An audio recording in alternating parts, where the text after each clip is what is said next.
बगिया के ओते ओते आई गईले लोगावा डेराई गईले। बगिया के ओते ओते आई गईले लोगावा डेराई गईले। एक त डेराइले अपन पापा घर में लुकाई गईले।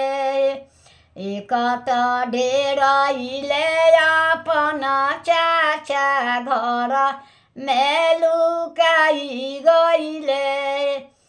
काहे चाचा घर में लुकाई गईलो अब डेराई गईलो हे।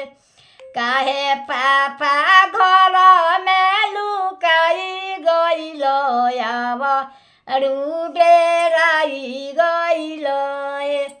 कुड़ खेत ठानी हल रहिया तो साझी बेरिया हारी जाइब हे।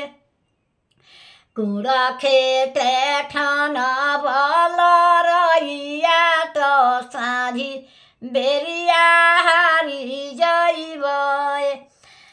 दिन भर पापा लरैया ठनले साझी बेरिया हारी गईले।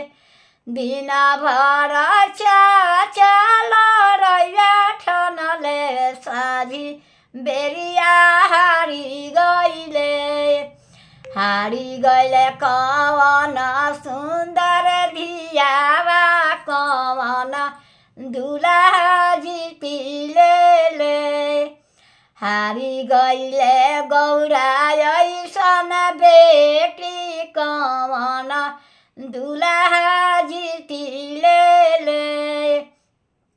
बगिया के ओते ओते आई गईले लोगावा डेराई गईले। लोगावा डेराई गईले। एक त डेराइले सबनी भैया घर में लुकाई गईले। एक त डेराइले अपन भैया घर में लुकाई गईले।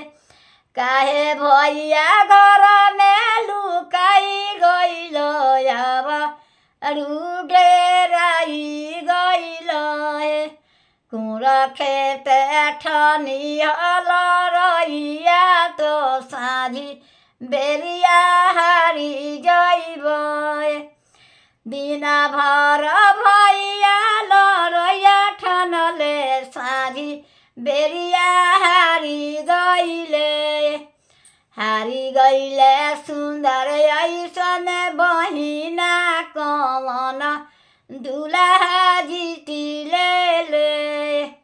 सब ठकी है सहाना बेटी के।